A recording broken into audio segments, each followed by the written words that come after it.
नमस्कार, स्वागत आहे ॲट नॅचरलिस्कच्या वतीने. आपण पाहत आहोत श्रीबाग. हे नाव जरी प्रचलित नसले तरी मागच्या शतकापासून या ठिकाणी राहणाऱ्या, या पवित्र निसर्गाच्या सान्निध्यात राहणाऱ्या लोकांना नक्कीच माहीत असेल. इथे असणाऱ्या नारळाच्या मोठ्या बागांमुळे श्रीबाग हे नाव आले असावे. सध्या श्रीबाग म्हणजेच अलिबागमध्ये खूप मोठे डेव्हलपमेंट्स दिसत आहेत. असे आहे की, हे बदल तिथल्या लोकांच्या आणि मुख्यतः निसर्गाच्या पातळीवर पडत आहेत.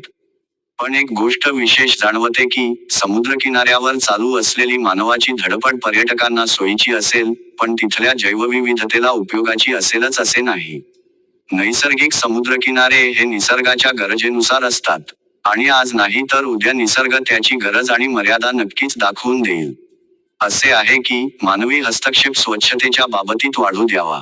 बीच बनवणे ही कला निसर्गाची आहे. माणसाने फक्त स्वच्छतेचा भान ठेवून निसर्गाच्या या कलेचे कौतुक करावे, तितके थोडेच आहे.